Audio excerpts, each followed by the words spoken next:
I'm shifting to English and introduce David Moore, our partner from CMS, who will report about developing and financing rail infrastructure in various jurisdictions, and will share the experiences which can be applied in Ukraine by Ukrzaliznytsia and by private operators. And we are ready to hear to you, David. Okay, thank you. Can you hear me, Ihor? Yes, yes, we can hear you. Good. I have some slides. I hope the slides will be shared as well. We don't see the slides yet. If you want, I can. No, I thought somebody else was going to share the slides, but let me share it with them now. It's not a problem. Okay. Thank you. Okay. Good. Okay. Thank you, Ihor. So as Ihor says, I'm a colleague of Ihor's. I'm partner in the rail practice at CMS. So if you go on to the second slide, please. I'm sure you've heard all this. CMS is the world's 5th largest law firm, significant presence in Ukraine, including Ihor, of course, one of the leading firms on the ground there. We have a dedicated rail practice, and we've advised on rail projects in all continents. And we focus on all aspects of the rail sector. So rail projects, rolling stock procurement, train operation, station development, ticketing, regulation, all sorts of things. So if you go on to the next slide, please. I just wanted to talk about the components of the railway scheme, because this is important, I think, and it sort of draws a distinction between what you might find in other PPP projects, for example, a hospital, which I think is quite a lot more straightforward, and a railway scheme. So in a railway, of course, you have the infrastructure, so you have the civil infrastructure and the track bed, and then you have the track and the systems themselves, stations, electrification. So the various components just going into the infrastructure. And then having built the railway, you have to run the railway, and by that I mean the infrastructure. So that would be maintaining the infrastructure, maintaining the systems, system operation, which is things like timetabling and signaling, and incentivization. And I'll talk about incentivization in a moment. So that's operating the infrastructure. Of course, you need some trains as well. So train operation, rolling stock operation and maintenance, and in case of passenger revenue, collecting revenue, in case of freight operators, dealing with the freight. So that's the train operation. There can be finance as well. For the infrastructure, you may have project finance, but for the rolling stock, you may have asset finance. So you can have different types of financing packages coming together. There can be regulation, economic regulation, and safety regulation. And I'll talk about economic regulation in a moment. And in a number of instances, we've seen railways have given rise to a significant amount of regeneration. So you can have a big railway project, but a significant regeneration project going alongside it, which is the sort of beneficiary of the railway scheme. So if you go on to the next slide, please, Ihor. Thank you. So there are various ways you can approach railway projects, but I'm going to I sort of categorize them in two here. There's one I've called closed projects, and this I think is most applicable for light rails and metros. And that is where you have a dedicated system with a single train operator, and it applies probably to a region, might be quite a small region or a city. And it's a sort of, it's a system in itself, if you like. So a single operator provides all the components of the scheme. So the track and the systems, the rolling stock, and the rail services. Going over to the other side, there's what I've called open projects. And these may be more applicable to heavy rail schemes, so a regional railway or an intercity railway, something like that. And in this instance, I think there'll be you could have an infrastructure manager who develops the track and the systems. They will operate the track and the systems, and they'll sell infrastructure access to train operators. In addition, you'll have train operators, and there could, of course, be more than one. There could be multiple train operators, and they will procure the rolling stock, and they will procure access to the infrastructure manager's infrastructure through access agreements. And I'll talk a little bit about that in a moment. But I think the key issue here is that there could be multiple train operators, and indeed they don't need to be private sector train operators. They could be public sector train operators. So if you go on to the next slide, please, Ihor. Thank you. So we project lawyers love our diagrams, and so here is a sort of typical project structure, if you like. So in the middle, you've got the SPV, or the special purpose vehicle, and they will enter into a project agreement with the government. Now, the SPV will have been developed specifically for the purpose of the project, so that will be owned by the sponsors who will comprise the winning consortium, which bid to deliver the project. So the SPV will enter into the project agreement, and the project agreement will specify what the SPV has to do and what it gets back in return. So it has to develop the railway system, and it may get payment. It has an entitlement to charge fares, for example. But the SPV, being a shell company, won't have the capacity to do anything. So it will enter into subcontracts. So here we've got it entering into subcontracts with civil and track works contractor to provide the civil and track works, operations and maintenance contractor, and a rolling stock provider. So when the SPV embarks on the process, the civil and works contractor will, of course, build the railway, and once it's done so immediately before it becomes operational, it'll want to be paid. So the SPV won't have any money, so that's why it enters into debt and equity agreements with funders and sponsors in order to procure the finance it needs to pay the various subcontractors and to finance its other activities.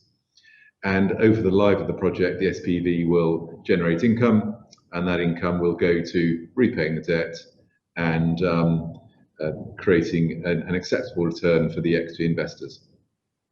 If you move on there, please, Ihor. Thank you. So that last slide was what I called the closed scheme, which I think is applicable, as I said, for metros and light rail schemes.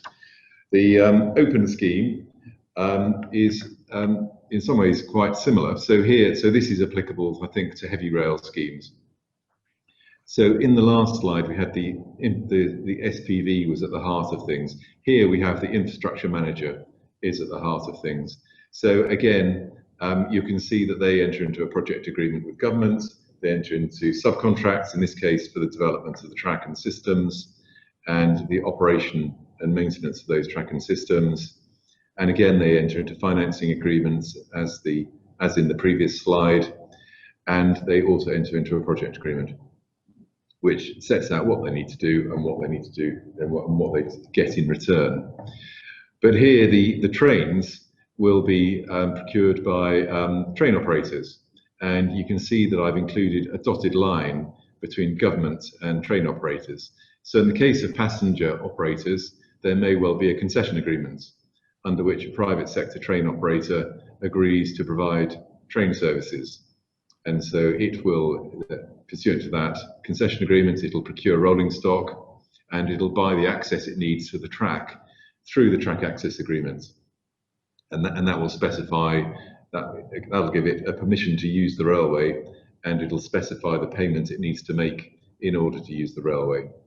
Now, the train operator could, of course, be a freight operator, and in which case I don't think there'd be a concession agreement. It could be a public sector train operator, in which case there'd be no concession agreement. And there could be multiple train operators, so you could have a combination of private sector, public sector, and freight train operators. So moving on, please, Ihor. Thank you. So just thinking about the way that rail projects are financed. So the sources of income for a rail scheme are passenger fares, freight charges, ancillary income, by which I mean retail, maybe real estate uplift. So if you're building a new station and that enhances the area around the station, there may be a possibility to capture some of that value. And things like branding rights I've included here. So for example, if you name your stations and people have the right to have the station branded in their name, you can generate some income there. And there are other ways in which you can generate ancillary income, usually not huge, but you can do it. And then of course, there are public funds. And it's the point I'm making here is that there are few, if any, projects can fund themselves. So in most cases, public sector support will be required. And the PPP structure can help with this.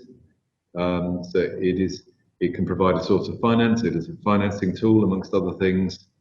But if the scheme is not financially viable without public sector funds, then the PPP solution isn't the answer. And that I find is something which is sometimes misunderstood. Some people seem to view PPP as a sort of magic, and if you have a scheme, you can and it's not financially viable, PPP is the answer. Well, I'm afraid PPP is not magic, and so public sector funds are typically required. So next slide, please, Eagle. So we talked about the source of funds. Of course, the revenue is therefore very important in terms of promoting the scheme. So, and this can take two forms. So if you're a train operator, the revenue would either be passenger revenue from people paying the fares or freight charges from freight users. If you're an infrastructure manager, so if you're the person operating the track and you're selling access to the track to train operators, then your income will be the access charges. And the issue here, I think, is that passing revenue risk to the private sector requires careful modelling. It is something which people can inflate or be over-optimistic as to what the traffic will be. And part of the problem with the competitive process is that the most ambitious bidder is probably the one with the most, or the most financially viable, the one who appears most financially viable, may be the one with the most optimistic modelling. And that may be the one who's most likely to be wrong. So there's a sort of tension in the process, and financial modelling has caused challenges. And of course, COVID will make this make the problem worse. It's more challenging now because, of course, traffic has declined. And if you do try and transfer revenue risk, it will increase the financing cost, which is a significant cost in projects, and it may indeed render the project undeliverable. I just thought I'd talk for a moment about the possible effects of COVID.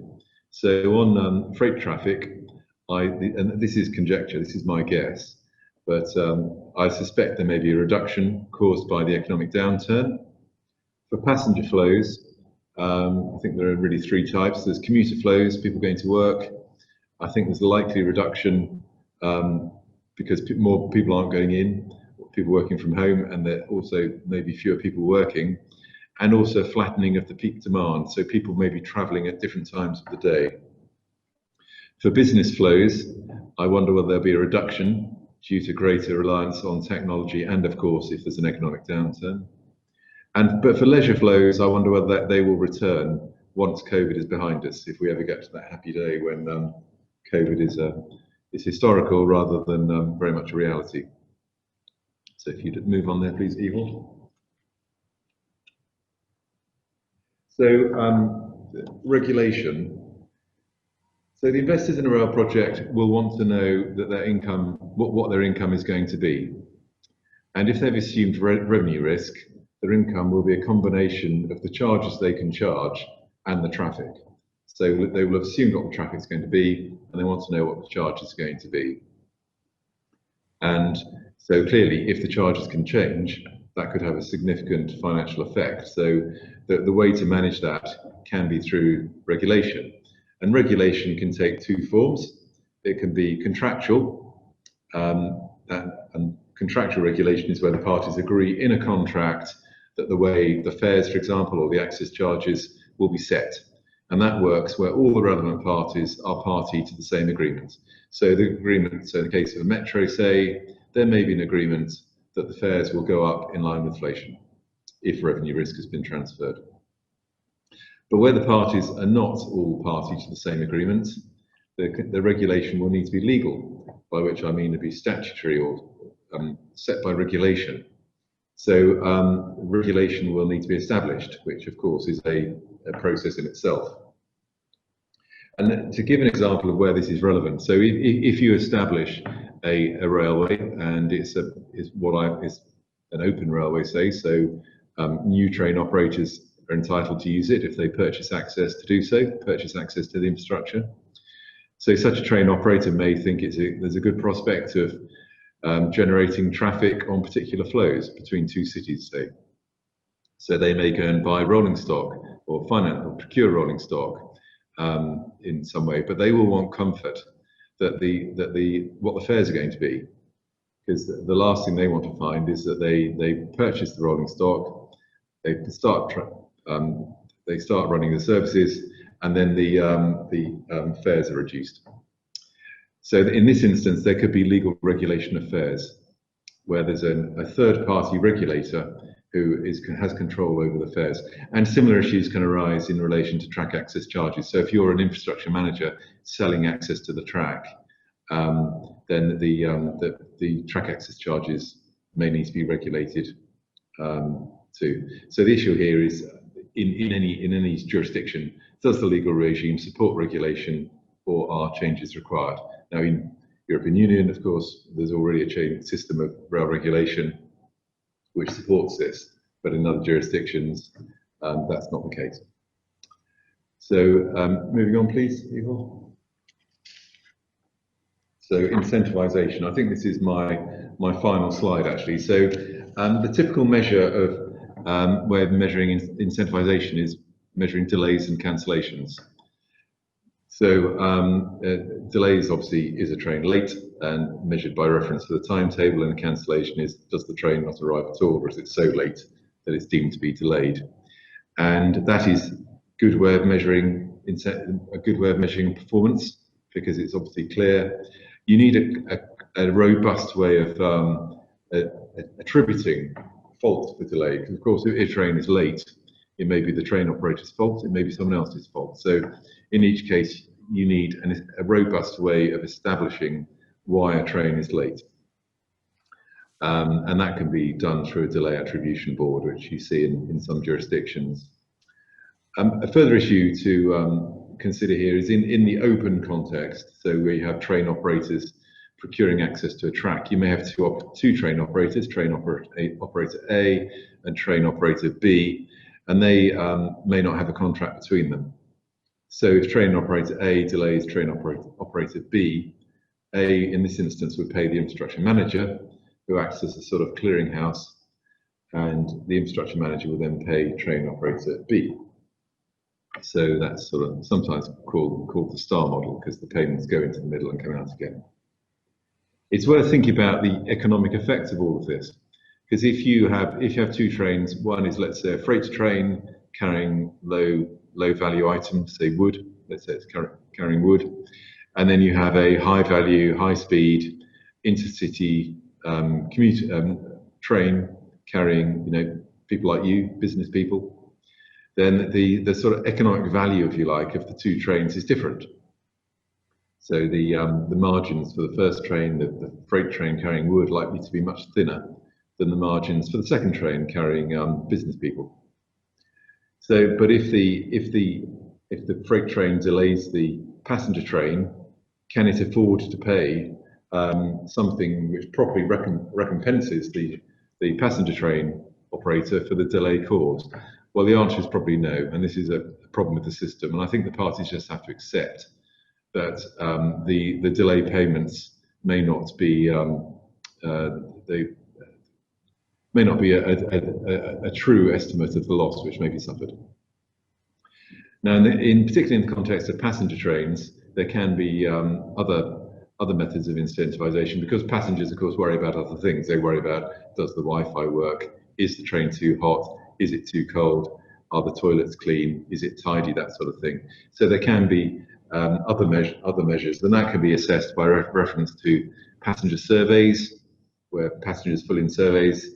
There can be secret shoppers, so people go around and just check things and pretend to be passengers, and they're just checking, and that is done by reference to KPIs.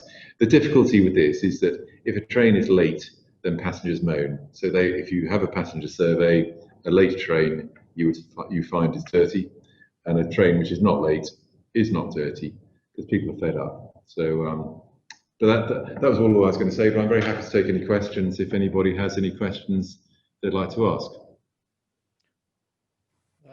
Thank you, David. One question which I have relates basically to the possibility for PPPs to develop in Ukraine, because I know that you have worked on projects in Romania, in Turkey, in Persian Gulf.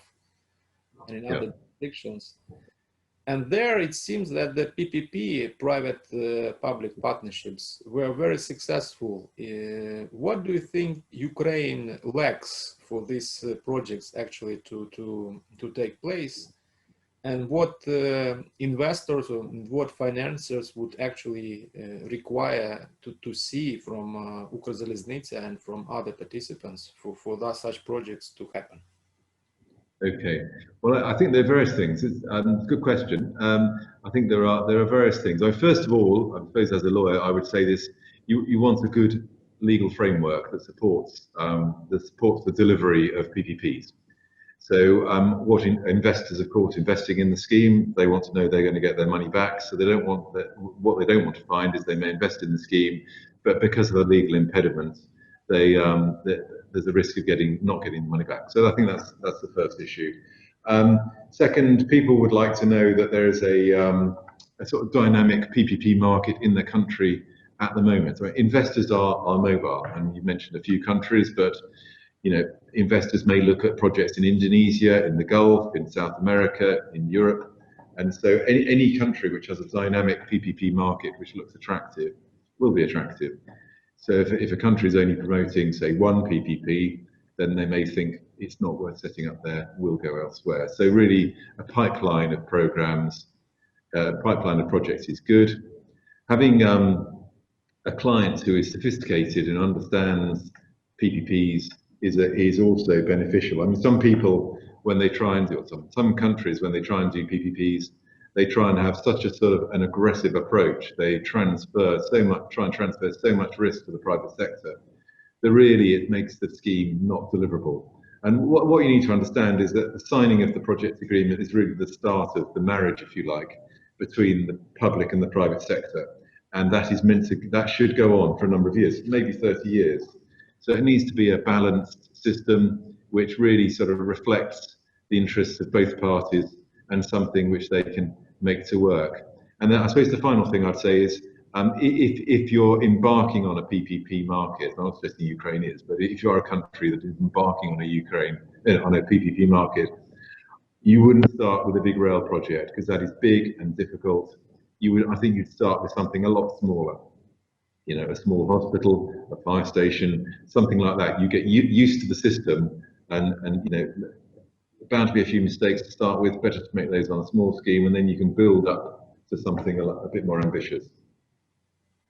Mm-hmm. Very good. Thank you, David. I don't see any more questions to you. Okay. Well, thank you very much.